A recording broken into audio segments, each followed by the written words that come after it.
She's trying to pull the plug on her habit.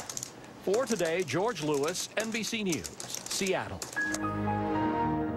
And Ariel Meadows-Stallings is updating us on how she's doing. And Michael Shelby's a therapist at the Center for Internet Behavior. Yes, there is a place. Welcome to both of you. Good to have you here. Thank you. So how are you doing now? You're down to these wireless Wednesday nights. Yeah, my unplugged And how's nights. that going? Do you ever feel the urge to just break that, you know, and just go right back on the internet? It's definitely a challenge, more of a challenge than I was expecting, but it's been really gratifying when I actually managed to unplug a bit and just really focus on more hands-on tasks, and I've been really enjoying it, and other people have been joining in too. It's great. Are you cutting down on your usage the rest of the week too, or is it more just focusing on that Wednesday for now? I'm trying to be more mindful about using technology better when I am using it, so that then when I unplug, I don't miss it. So I'm still using it a lot, but I'm definitely trying to introduce a little bit more intention into how I use it. Well, you recognized your problem, which I think is the big first step, and I think in any addiction, right, Michael? Because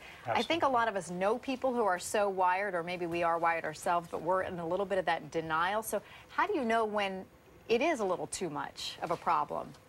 At the Center for Internet Behavior in West Hartford, Connecticut, Dr. Greenfield and I, we see it all the time. People come in, and the very first thing to go is communications in a family.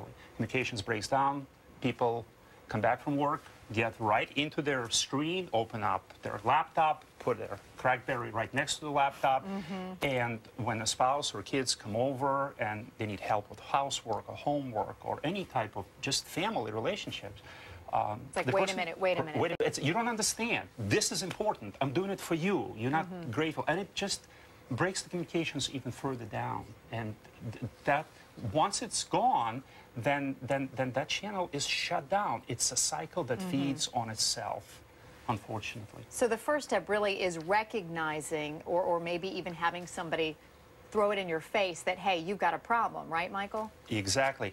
That's step number one, for the person to actually turn around, look inside, and say, yes, I do have a problem, and recognize it. Denial is not just the river in Egypt, as you all know.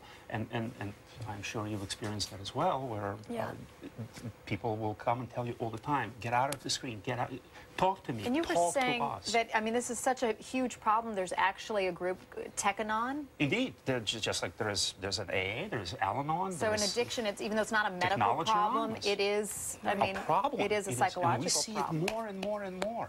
In Asia, in China, in countries that are wired more than us, people are dying from this, literally dying. It's not pathology here, but it can go in that direction, unfortunately. And unfortunately, Ariel, you work, well, fortunately, you work for Microsoft, but that makes it a little bit harder for you to quit cold turkey. I mean, you can't just unplug completely. You know, it's not like that segment you guys did a few weeks back with the Forbes managing editor, where you tried to take away his cell phone and he was sobbing within a few days. I mean, it's really just not an option for me to unplug completely, and I don't want to. I like technology, but definitely taking one night a week to focus on other projects and just getting out and moving and writing on paper. I'm working on an ebook on paper, and it's exciting. Right. Well, good for you. Keep it going. All right. Let us know how you do. Ariel Meadows-Stallings and Michael Shelby, thanks so much. And coming up next, diamonds